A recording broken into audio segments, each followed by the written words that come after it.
This video was brought to you by Ground News.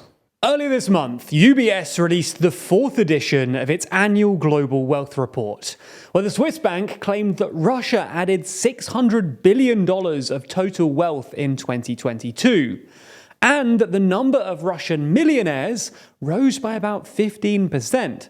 Unsurprisingly, this report was jumped on by anti-Ukrainian and pro-Russian commentators, who paraded it as proof that Western sanctions weren't working. Now, obviously, this report should be taken with a massive pinch of salt, and a lot of the stuff about Russia's aggregate wealth was calculated at the end of 2022, when the ruble was riding high against the dollar, which is no longer the case. Nonetheless, the basic idea that Russia's wealthiest people have been insulated from the worst effects of sanctions isn't implausible. After all, this is essentially what happened in Iran during the 2010s, when the West imposed sweeping sanctions on the country in order to hamper Iran's nuclear program. So in this video, we're going to take a look at what the UBS report actually says, how sanctions might have exacerbated Russian wealth inequality, and why, while this might insulate Putin politically, it's nonetheless bad news for Russia's economy.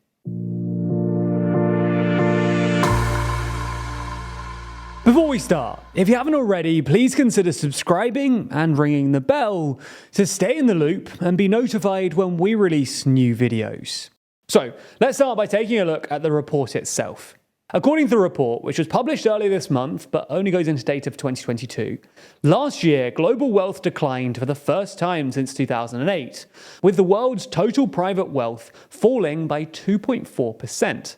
And this decline was mostly driven by drops in financial assets like stocks, not so-called real assets like property, which is bad news for any of us trying to get on the property ladder.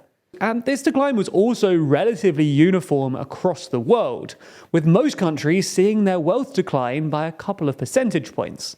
The US, for example, saw its wealth decline by about $28,000 per adult, while the UK saw its wealth decline by about $16,000 per adult. Somewhat unsurprisingly though, the countries which bucked this trend, i.e. saw their wealth increase, were mostly hydrocarbon exporters, who all benefited from sky-high energy prices in the aftermath of Putin's invasion of Ukraine.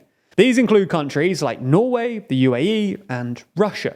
According to the report, Russia's aggregate wealth actually increased by $600 billion in 2022, and the number of Russian billionaires rose by 15%. And this rise in wealth was apparently mainly driven by the strength of the ruble and a rise in house prices. Now, as I said in the intro, this should obviously be taken with a pinch of salt. Not least because the UBS itself admits that, quote, wealth trends in Russia are difficult to determine at this time. But also because, as we mentioned, the UBS attributes a lot of this increase in Russian wealth to the strength of the ruble. That's because, presumably in order to figure out Russia's aggregate wealth, the UBS just took the ruble value of all of Russia's assets and multiplied it by the dollar to ruble exchange rate at the end of 2022. But while the ruble might have been riding high at the end of last year, as we've detailed in numerous videos since, it was mainly because the Kremlin made it very difficult to actually sell rubles, and it didn't really reflect the ruble's true value. As such, since then, the ruble has steadily declined against the dollar, hitting a new low of about 100 ruble per dollar earlier this month, before the Russian central bank intervened to bring it back again.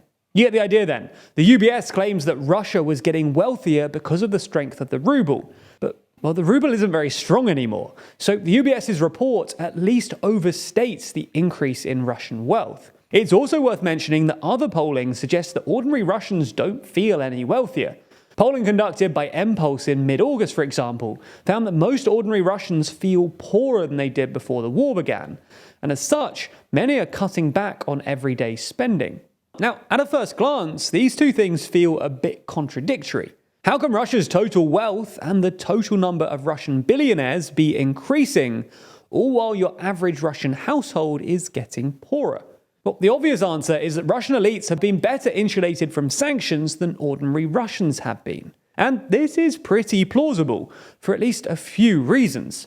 Firstly, Russia's main source of income at the moment is oil and gas revenue, and the main beneficiaries of that are the oligarchs that control Russia's big energy companies. Now, the decline in the ruble has also reduced ordinary households' purchasing power, but it's had less of an impact on Russian elites, who are more likely to have their savings tied up in assets rather than cash. This would also explain the recent spike in Russian house prices, as Russian elites look for new places to stash their cash. But perhaps the main reason is that, well, this is how political elites react to sanctions in authoritarian regimes. Elites see a threat to their wealth, and they react by capturing an even greater fraction of the country's income as a sort of hedge against this new risk. This is exactly what we saw happen in Iran, for example. For context, the US first imposed sanctions on Iran in the late 90s, but the EU joined them in the early 2010s after it became clear that Iran wasn't being entirely transparent about their nuclear program. As such, Iran's GDP per capita declined steeply, going from $8,000 in 2011 to a low of $2,700 in 2020. Despite that, Iran's elites were relatively well insulated from the worst effects of the sanctions, and as such, the worst hit were the poor, rural Iranians, especially women and minorities. Successive Iranian administrations essentially transferred the burden of these sanctions onto Iran's poor. And it's plausible to imagine that something similar is going on in Russia today. If this is the case, though, and that rich Russians have indeed been getting richer at the expense of poorer Russians, this would be bad news for the Russian economy. Even before the war and the sanctions, Russia was one of the most unequal countries in the world. A report by Credit Suisse in 2017, for example, found that by one measure, Russia was the most unequal large economy in the world, with the top 10% of Russians owning 87% of the country's wealth, compared to 76% in the US and 66% in China.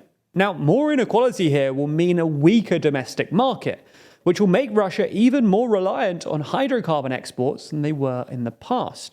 And as we know, countries that rely too heavily on one particular export usually end up with dysfunctional economies thanks to what's known as Dutch disease, which is why it's so important for exporting nations to redistribute their revenues and nurture a domestic economy.